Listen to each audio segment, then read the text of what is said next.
Esta mensagem que você ouvirá agora foi ministrada em um dos nossos cultos, realizados na Igreja Presbiteriana Renovada Independente de Arapongas. Esperamos que você seja edificado através dela. Que Deus abençoe você e a sua família.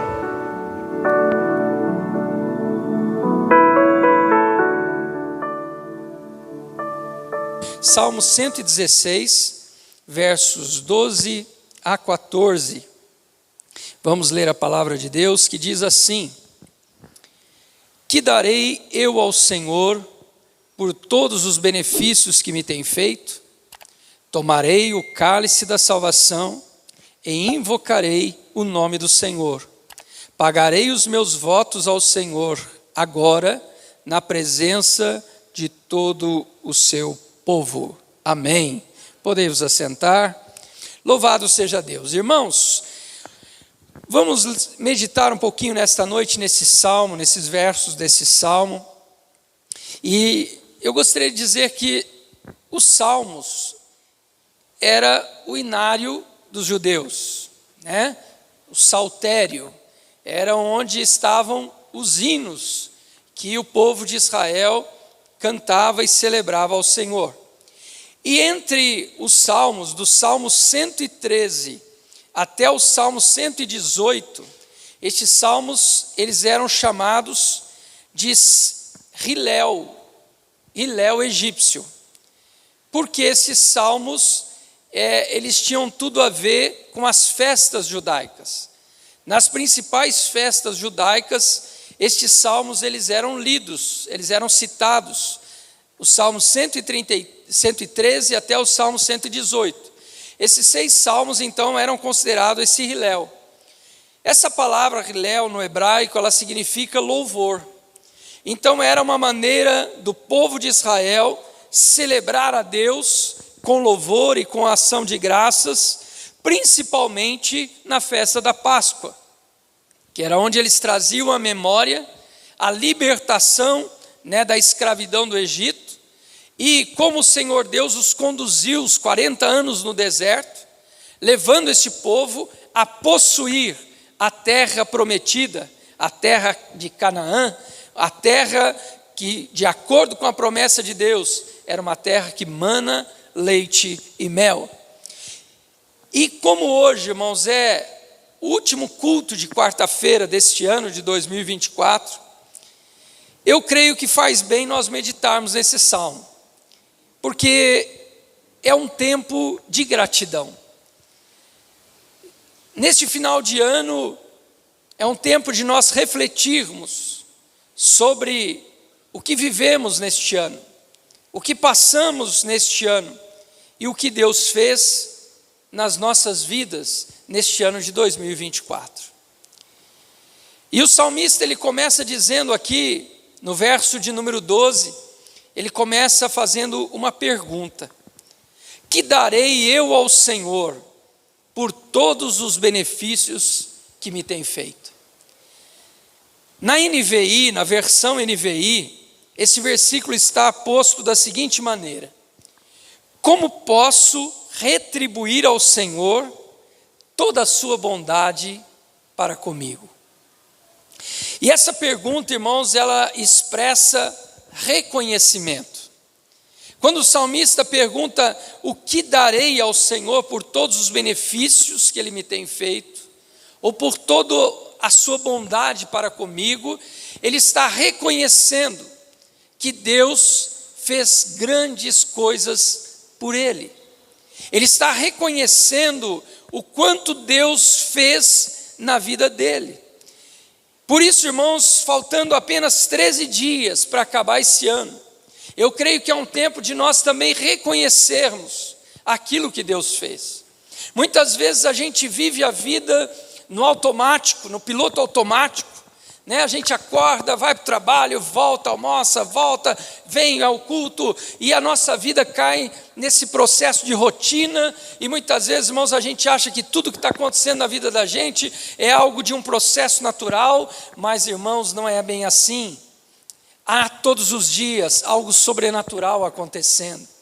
há livramentos de Deus na nossa vida, há um plano de Deus sendo executado e cumprido nas nossas vidas, há uma batalha e guerra espiritual, onde o inimigo das nossas almas, ele quer impedir que a promessa e o propósito de Deus se cumpra na nossa vida, e ao mesmo tempo a Bíblia diz que o anjo do Senhor acampa-se ao redor dos que o temem e os livra.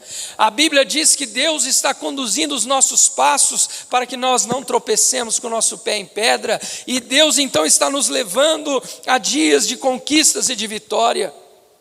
E eu te convido, irmãos, a olhar para trás neste ano e pensar um pouquinho, quanto Deus fez na minha e na tua vida. Hoje estamos completando 352 dias deste ano. 352 dias que você acordou e teve o ar para respirar. Você acordou e teve a provisão do alimento. Você teve abrigo. Você teve um trabalho. Você tem saúde. Você tem família. Você tem amigos. Você tem irmãos em Cristo. Você tem momentos de adoração a Deus. Você tem respostas de Deus às suas orações. Ah, amados, quantas coisas Deus fez na nossa vida neste ano. Quantas coisas. Eu me lembro que na pandemia houve a divulgação de algo, alguns alegaram não ser verídico, mas outros disseram que sim, aconteceu.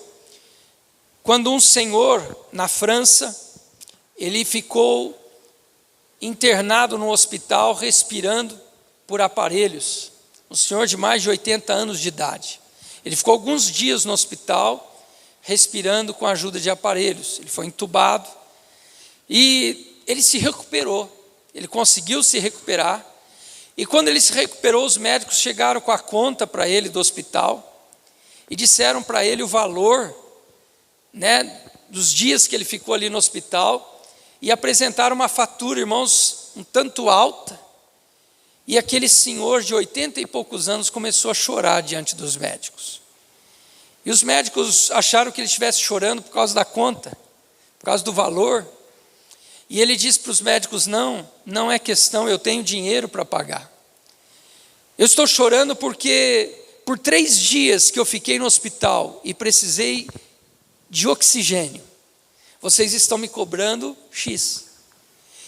E eu, durante esses 80 e poucos anos de vida, eu não me lembrei nenhum dia sequer de agradecer a Deus por me dar o ar todos os dias. Aquilo mexeu com aqueles médicos. E eu creio, irmãos, que nós precisamos entender a vida dessa maneira. Todo dia é uma dádiva, todo dia é um presente. Cada novo dia é uma oportunidade que Deus está nos dando para vivermos a presença dele conosco, para experimentarmos o cuidado dele para com as nossas vidas. Cada dia é uma oportunidade para a gente amar, cada dia é uma oportunidade para perdoar, cada dia é uma oportunidade para recomeçar. Louvado seja Deus por isso. E o salmista, ele está demonstrando esse reconhecimento. E quando a gente reconhece, irmãos, a gente tem um coração agradecido. Quando não há reconhecimento, não há gratidão. Mas quando há um reconhecimento, o nosso espírito, ele fica cheio de gratidão a Deus. Lá no Evangelho de João, no capítulo 12, a palavra de Deus diz que Jesus estava em Betânia, e eles haviam oferecido para Jesus uma ceia, um banquete. E estava na mesa com Jesus, Lázaro, que ele havia ressuscitado. Estava servindo a mesa, Marta, a irmã de Lázaro. Mas de repente, entra na sala a Maria, a outra irmã de Lázaro. E a Maria entra trazendo na mão um perfume de nardo puro, precioso. E a Maria pega aquele nardo, aquele perfume, e ela unge os pés de Jesus. Judas Iscariotes, um dos discípulos, ficou indignado com a atitude da Maria, e ele disse: essa mulher poderia ter vendido este nardo puro por 300 denários e ajudado os pobres. Irmãos, Maria sabia quanto custava o perfume, mas Maria, ela tinha um coração que reconhecia o quanto Jesus tinha feito por eles. E a Maria, embora sabendo que aquele frasco de perfume tão precioso custava aproximadamente 300 dias de trabalho, ela não pensou duas vezes ao literalmente jogar aquele perfume nos pés de Jesus. Porque ela sabia, esse perfume tem um valor, mas o que Jesus fez por mim tem um valor muito maior do que esse perfume. Eu nunca poderia retribuir Jesus pelo que ele fez. Ela talvez estivesse pensando no teu coração: ele trouxe a vida de novo a Lázaro, depois de 4 dias sepultado. Quanto vale a vida do nosso irmão, perto desse frasco de perfumes? Então, irmãos, quando o salmista pergunta aqui: que darei ao Senhor por tudo que me tem feito? Ele está dizendo: não há nada que eu possa fazer que equipara ao que ele fez por mim. Irmãos, há algo que você possa fazer para pagar o sacrifício que Jesus fez por nós na cruz? Não há um preço. A Bíblia diz, irmãos, que a nossa alma tem um valor precioso demais. E o sacrifício de Jesus, ele pagou o preço da nossa transgressão, da nossa redenção. Ele nos salvou através desse sangue precioso que foi derramado na cruz do Calvário. A Maria, ela sabia que não poderia retribuir a bondade de Jesus, mas ela fez o que ela podia fazer. Ela fez o melhor que ela podia. Ela pensou: o que eu posso oferecer para Jesus? E ela lembrou do perfume. O que eu tenho de mais precioso é o perfume. Então é isso que eu vou oferecer para ele. Ainda assim é pouco, pelo que ele fez por nós, mas eu vou oferecer o meu melhor. Será, irmãos, que nós temos oferecido para Deus o nosso melhor por tudo que ele tem feito? Ou a gente tem deixado para Deus o resto da nossa força, o resto do nosso dia, o resto do nosso tempo, o resto da nossa saúde? Talvez, irmãos, a gente tenha tempo para tudo, mas não tenha tempo para Deus. Talvez a gente encontre forças para fazer tudo, mas a gente não tem forças às vezes para vir adorar a Deus. Então, nesta noite de final de ano, a primeira coisa que eu quero refletir, que cada um de nós reflita, é: o que eu darei ao Senhor por tudo que ele tem feito? Tudo que eu fizer será pouco, mas será que eu tenho feito o meu melhor? Será que eu tenho oferecido a ele o meu melhor? Aí o salmista chega no verso 13 e ele diz: tomarei o cálice da salvação.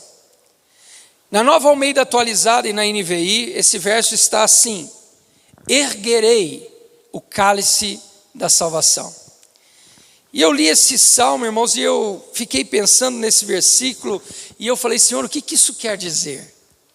E aí eu me lembrei, eu tenho uma coleção lá em casa, de livros que se chama Tesouros de Davi, de Charles Haddon Spurgeon. E eu fui lá, beber da fonte de Charles Spurgeon. Irmãos, e o que eu encontrei lá foi algo maravilhoso, porque naquela coleção, Charles Spurgeon, ele apresenta ali a análise de alguns homens de Deus sobre este versículo. E o que eles dizem é que esse salmista, ele estava fazendo alusão a uma prática bastante comum naquele tempo do Antigo Testamento, naqueles tempos antigos. Quando um exército saía para a batalha e derrotava o inimigo, e eles voltavam para casa trazendo os despojos, trazendo tudo de precioso que o inimigo tinha, eles chegavam no seu país, na sua terra natal, e o chefe do exército, ou o rei daquele exército, ele pegava um grande cálice na sua mão, e ele levantava aquele cálice, ele erguia aquele cálice, e ele dizia: nós estamos celebrando um banquete, porque nós fomos vitoriosos nessa batalha. E o que o salmista está querendo dizer aqui, irmãos, é a mesma coisa. Ele diz: eu tomarei ou erguerei o cálice da salvação, o cálice das bênçãos de Deus. Sabe, irmãos, lá em 2 Samuel capítulo 6, a Bíblia fala de algo parecido com isso, quando Davi trouxe de volta a arca da aliança, que estava, na casa de um sacerdote, e ele trouxe a arca para Jerusalém. E quando Davi colocou a arca, depositou a arca na tenda que ele havia feito em Jerusalém, ele chamou todo o povo, ele ofereceu holocaustos e sacrifícios ao Senhor, e depois ele abençoou o povo. E a Bíblia vai dizer ali em 2 Samuel capítulo 6, que depois Davi dividiu tanto para homens quanto para mulheres, e cada um recebeu um bolo de pão, um bom pedaço de carne e passas, e cada um foi para a sua casa. O que Davi estava fazendo aqui? Erguendo o cálice da vitória, erguendo o cálice da salvação. Ele está dizendo, ele está declarando aquilo que Deus fez. Erguer o cálice significa isso: eu estou declarando para todos ouvirem aquilo que Deus fez na minha vida. Então, quando o salmista diz aqui: o que eu darei ao Senhor por todos os benefícios que me tem feito, ele diz: eu erguerei o cálice da salvação. Eu declararei para todas as pessoas o que Jesus fez na minha vida. Lá em João capítulo 5, Jesus se deparou com um homem lá no tanque de Betesda, um homem que estava inválido há 38 anos, deitado numa cama. E Jesus se aproximou daquele homem e disse: tu queres ser curado? Ele disse: Senhor, eu não tenho ninguém que me coloque no tanque quando a água é agitada. E Jesus conversou com ele. Jesus disse: levanta, toma a tua cama e vai para a tua casa. Aquele homem que estava na cama inválido há 38 anos, irmãos, ele se levantou, ele enrolou a sua esteira onde ele estava deitado, ele colocou nos seus ombros e saiu andando pelas ruas de Jerusalém. O que este homem estava fazendo? Erguendo o cálice da salvação. Quando ele coloca a cama nas costas e sai pelas ruas de Jerusalém, ele está declarando para todo mundo o que Jesus fez na vida dele. Tanto é que os religiosos disseram para ele: rapaz, você não pode carregar a cama hoje, é sábado. Ele diz: quem me curou mandou que eu carregasse a cama. E quem te curou? Ele falou: não sei, mas ele mandou eu carregar a cama. Ele mandou eu carregar a cama. Amados, erguer o cálice da salvação é declarar aquilo que Jesus tem feito. É você levantar, trazer à tona o teu testemunho do que Jesus fez na sua vida. Isso é erguer o cálice da salvação. Você tem feito isso na sua vida? Você tem compartilhado com as pessoas aquilo que Jesus fez por você nesse ano? Talvez você possa compartilhar uma cura, uma porta que Ele abriu, um emprego que Ele te deu, a solução de um problema que parecia impossível, a restauração de algo na sua vida, uma resposta de algo que você estava pedindo a Deus e Deus te concedeu nesse ano. Eu não sei qual é o teu testemunho, mas o que Jesus te convida a fazer nessa noite é: erga o teu cálice da salvação. Proclame para as pessoas aquilo que Jesus fez na sua vida. Proclame para as pessoas o que Ele realizou na sua vida. Isso trará fé na vida dessas pessoas para que elas também creiam em Jesus. Isso trará esperança para aquele que está desamparado, desanimado. Isso trará alegria ao coração que está triste e angustiado. Isso trará renovo para aquele que já não tem força para caminhar. Talvez a sua palavra pode mudar a vida de alguém. Então, levante o teu cálice, fale para a pessoa: olha, eu estou celebrando, eu estou feliz, eu estou abençoado, porque Jesus fez isso na minha vida. Jesus realizou isso na minha vida, por isso eu estou feliz. Mas o salmista diz ainda: eu invocarei o nome do Senhor. O sentido dessa palavra, irmãos, é: eu me curvarei diante do Senhor, eu me prostrarei diante do Senhor para o adorar. Veja que o salmista levanta a taça do testemunho, mas ele mesmo se humilha diante de Deus. A honra não é para nós, irmãos, a honra é para Ele. Não é dizer o que eu sou capaz de fazer, mas o que Jesus fez. Então aqui há uma oposição. Enquanto eu levanto o meu testemunho para dizer que Jesus fez na minha vida, ao mesmo tempo eu me prostro diante de Deus para dizer: Senhor, eu não merecia, mas foi tua graça que me deu. Eu não merecia, mas foi o favor imerecido. A graça do Senhor, o amor de Deus é que me trouxe essa bênção para a minha vida. Mas, irmãos, finalizando, o salmista diz ainda no verso 14: pagarei os meus votos ao Senhor. Sabe, irmãos, final de ano é tempo da gente fazer um balanço, não é? Eu sou formado em contabilidade, e na contabilidade existe algo chamado de balanço patrimonial. É a contabilidade da empresa. No final do ano, toda empresa faz um balanço. Quanto vendi, quanto faturei, quanto paguei. E chega no final do ano, passa a régua. E aí, deu lucro ou prejuízo? Isso é o balanço. E final do ano, irmãos, é tempo de fazer balanço na nossa vida também. Nós somos propensos, sempre que começa o ano, a fazer promessas, fazer votos, não é? Sempre tem aqueles que na virada do ano: ah, Senhor, nesse ano eu começo o meu regime. Ah, Senhor, nesse ano eu vou fazer isso. Ah, Senhor, nesse ano eu vou fazer aquilo. Ah, Senhor, eu prometo que nesse ano eu vou orar mais. Esse ano eu vou ler mais a Bíblia. Esse ano eu vou estar mais na tua presença. E, irmãos, e o mês de janeiro até vai bem, mas chega fevereiro, já todo mundo esquece tudo. A maioria das pessoas esquece os votos. E agora o salmista está nos recomendando: é tempo de cumprir votos. É tempo de você cumprir os votos. Porque a gente esquece muitas vezes, irmãos, quando a gente promete. Mas nós temos um Deus que não se esquece das promessas que fizemos.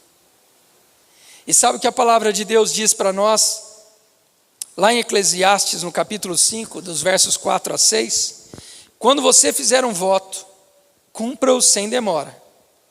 É melhor não votar do que fazer um voto e não cumprir. Então, é melhor não votar do que votar e não cumprir. Se você fez um voto, cumpra-o sem demora. E me veio à mente, irmãos, o texto de Gênesis. Lá em Gênesis 28, quando Jacó fugia do seu irmão Esaú, depois de ter enganado seu pai, seu irmão ficou furioso. Esaú falou: eu vou matar Jacó. E Jacó precisou fugir lá para Padã Arã, na casa dos parentes da sua mãe, lá na casa de Labão. E Jacó está fugindo do seu irmão, e no meio do caminho ele põe uma pedra como travesseiro, ele deita ali, ele adormece, que ele está cansado da viagem. E naquela noite ele teve um sonho. E naquele sonho ele viu uma grande escada que ligava a terra ao céu. E os anjos subiam e desciam por aquela escada. E ele ouviu a voz de Deus naquele sonho dizendo: Jacó, eu sou o Deus de Abraão e de Isaque, seus pais. E eu vou fazer uma grande obra na tua vida. Eu vou fazer uma grande nação de você. Eu vou te abençoar. Irmãos, e Jacó, ele ouviu tudo aquilo. E quando ele acordou pela manhã, ele tomou uma pedra, ele deitou azeite naquela pedra e ele fez um voto. E ele disse: Deus, se tu me abençoares nesta viagem, se tu me deres pão para comer, roupa para vestir, e se o Senhor me guardar e me trouxer de volta à casa do meu pai, então o Senhor será o meu Deus. E ele foi. Lá na casa de Labão, nós sabemos o que aconteceu lá. Ele pensava em casar com uma filha de Labão. Labão deu a outra. E ele tinha trabalhado 7 anos por Raquel. E no dia do casamento, o sogro deu a irmã, deu a Lia. Ele falou: sogro, que história é essa? Eu trabalhei 7 anos por Raquel, é Raquel que eu amo. E ele disse: não, aqui na nossa terra o costume é outro. Primeiro casa a mais velha. Então você vai casar com a Lia e você vai trabalhar mais 7 anos por Raquel. Irmãos, eu acho essa passagem maravilhosa, porque a Bíblia diz que os 7 anos que ele trabalhou por Raquel foram como poucos dias, porque ele amava Raquel. E ele trabalhou mais 7 anos, e ele teve a Raquel. No total, irmãos, Jacó ficou 20 anos na casa de Labão. 20 anos. E chegou o tempo dele voltar. Mas quando ele foi sozinho, ele foi com uma mão na frente e outra atrás, ele foi fugindo do seu irmão, mas quando ele voltou, irmãos, ele voltou com uma caravana. Ele voltou com muito gado, ele voltou com mulheres, com filhos, com servos e servas. Ele se encontra com seu irmão, ele se reconcilia com Esaú, os dois se perdoam, e ele está morando na terra. 20 anos depois. Se a gente não lembra o voto que a gente faz no começo do ano, como é que ele ia lembrar os votos de 20 anos? Passou 20 anos, Jacó achou que estava tudo bem. Fui, Deus me abençoou, voltei, estou na terra do meu pai de novo, está tudo bem, me reconciliei com meu irmão, agora está tudo bem, minha vida está bem. Deus apareceu para ele e falou assim: Jacó, vai para Betel. Lembra do sonho que você teve lá em Betel? Lembra da pedra que você colocou lá? Lembra das palavras que você disse lá? Pois é, Jacó, você se esqueceu, mas eu não me esqueci. Cumpra o teu voto agora. Irmãos, e a Bíblia diz que Jacó, ele chamou as suas esposas e disse: joguem fora os deuses estranhos, porque eu prometi que se Deus me abençoasse, Ele seria o meu Deus. Não há mais espaço em nossa casa para deuses estranhos, porque esse Deus cumpriu a sua palavra, e Ele agora é o meu Deus. Amados, eu quero finalizar esta reflexão dizendo para você: ainda dá tempo de cumprir os votos. Restam 13 dias para finalizarmos este ano. Você se lembra, na virada de 2023 para 2024, o que você falou com Deus? Talvez você tenha, no momento de angústia, dito para Ele: Senhor, se o Senhor resolver esse problema, eu prometo. Senhor, se o Senhor fizer uma obra na vida do meu filho, do meu esposo, da minha esposa, eu prometo, Senhor. Senhor, se o Senhor resolver essa causa que está na justiça, eu prometo, Senhor. Cumpra o teu voto ao Senhor. Então, nesta noite, o que o Espírito Santo de Deus colocou em meu coração para compartilhar com você são essas 3 coisas. Reconheça o que Deus tem feito na tua vida neste ano. Levante o cálice e proclame para as pessoas aquilo que Ele fez na sua vida.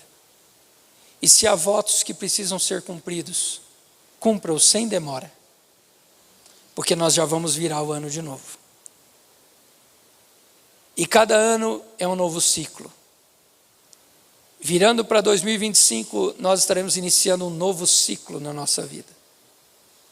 São novas situações, são novas promessas de Deus na nossa vida, são novos propósitos que Deus tem para nós no próximo ano. Então, faça o seu balanço com Deus, acerte tudo que tem que ser acertado, para que você possa entrar em 2025 e dizer: Senhor, é um novo ciclo começando na minha vida. E eu creio que assim como a tua mão foi comigo em 2024, ela será comigo em 2025.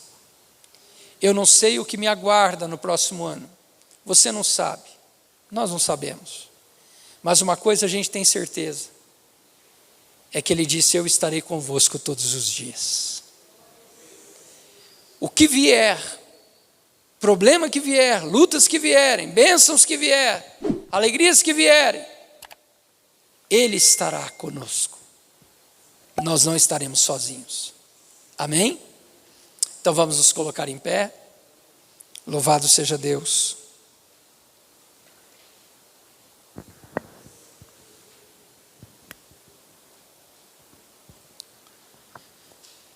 Irmãos, foi tanta coisa que Deus fez na minha vida esse ano. Foi um ano tão abençoado por Deus. Pastor, você não teve lutas? Muitas. Mas foi um ano tão abençoado também. Foi um ano de tantas experiências. Foi um ano de tanto aprendizado. E nós estamos aqui. O que darei ao Senhor por toda a bondade que Ele tem para comigo? Curva sua cabeça, feche os seus olhos. Agradeça a Deus por um instante. Aquilo que vier à sua mente agora, aquilo que o Espírito Santo soprar no seu ouvido, agradeça a Deus. Eu creio que Ele está trazendo à tua mente memórias de situações que você viveu este ano e que você achou que não ia conseguir vencer. Ele está trazendo à sua memória situações onde você não via a luz no fim do túnel. Ele está trazendo à tua memória situações onde você achou que tinha acabado tudo. Mas Ele te traz à memória isso para dizer para você: filho, eu estive com você o tempo todo. Eu te sustentei até aqui. Eu te fortaleci até aqui. Eu ouvi o seu choro. Eu colhi as suas lágrimas. Eu me alegrei com as suas vitórias. Eu me regozijei com as tuas conquistas. Deus está presente conosco, irmãos, em todo tempo. Então adore ao Senhor por um instante. Levante agora o seu cálice. Proclame aquilo que Jesus tem feito. Senhor, eu te agradeço pelas curas. Eu te agradeço, Senhor, pelas soluções que o Senhor trouxe à minha vida. Eu te agradeço, Senhor, pelas experiências, ó Deus, espirituais que eu vivi este ano. Eu te agradeço, Senhor, pelas experiências do teu cuidado e da tua provisão em momentos tão difíceis. Eu te agradeço, Senhor, porque eu senti o teu braço me sustentando. Eu senti a tua mão me levantando algumas vezes este ano, Senhor. Obrigado, Jesus. Obrigado. Obrigado, Senhor. Obrigado, Senhor, pelo teu cuidado. Obrigado, Senhor, por aquilo que o Senhor fez em cada uma destas vidas que aqui estão. Vidas que estão ouvindo essa ministração, Senhor. Senhor, quanto elas têm vivido, quanto elas têm experimentado também, Senhor, da tua presença e do teu cuidado. Obrigado por este ano, Senhor, tão abençoado. Obrigado por este ano, Senhor, da tua presença. Pai, nós nos prostramos diante de ti para te adorar nesta noite, para te dizer obrigado, Senhor. Obrigado. No nome de Jesus. Amém, Jesus. Amém. Glória a Deus.